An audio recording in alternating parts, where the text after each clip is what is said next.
KYC નથી કર્યું તેમને શેર, કોમોડિટી અને મ્યુચ્યુઅલ ફંડમાં રોકાણ કરવા નહીં મળે। કેવાયસી કેવી રીતે કરવું જાણો। વધુ માહિતી મેળવતા પહેલાં અમારી ચેનલને સબસ્ક્રાઇબ અને બેલ આઇકન બટન દબાવો, જેથી આવી માહિતી તેમજ સરકારી યોજનાઓની વિગત આપને આસાનીથી મળી રહે। ડીમેટ એકાઉન્ટ કેવાયસી 2024 કેવાયસી નથી કર્યું તેમને શેર, કોમોડિટી અને મ્યુચ્યુઅલ ફંડમાં રોકાણ કરવા નહીં મળે।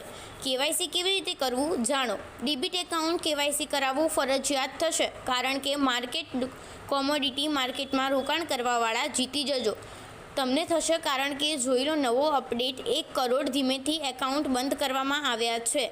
જે તમારું પણ એકાઉન્ટ બંધ થશે કે નહીં જોઈ લો।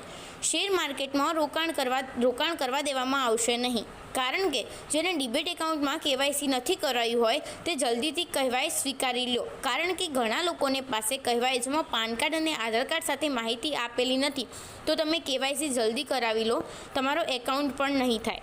એકાઉન્ટ માહિતી પૈસા ઉપાડવા માટે કહેવાય છે, અપડેટ કરવું પડશે। કરવા માટે એકાઉન્ટ તમારું ખાતું બંધ થઈ જશે અને પૈસા આજે એમાં જોખમ રહેશે, તો ફરીથી તમે કેવાયસી અપડેટ કરાવી શકો છો।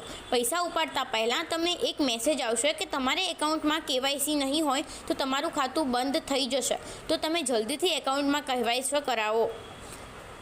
1.3 કરોડ ડીમેટ એકાઉન્ટ કેવાયસી ન હોવાથી હોલ્ડ પર મૂકવામાં આવ્યા છે। 1.3 કરોડ ડીમેટ એકાઉન્ટ હોલ્ડ પર કેમ મુકાયા?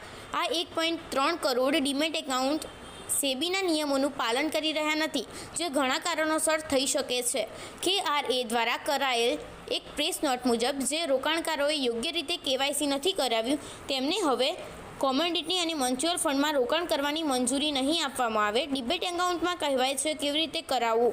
કેવાયસી કરાવવા માટે તમારે સૌ પ્રથમ ક્યારે વેબસાઇટ પર જવાનું રહેશે, ત્યાં તમારું કહેવાતી સ્ટેટસ ચેક કરી શકો છો, અને જો તમારું કહેવાય જેની હોય તો તમે તમારા પ્રોપર અથવા મ્યુચ્યુઅલ ફંડ આપણે અપડેટ કરી શકો છો। તમે એકવાર લઈ લેજો તો તમને શેર બજારના મ્યુચ્યુઅલ ફંડ અને કોમોડિટી તમામ કરવા મળશે।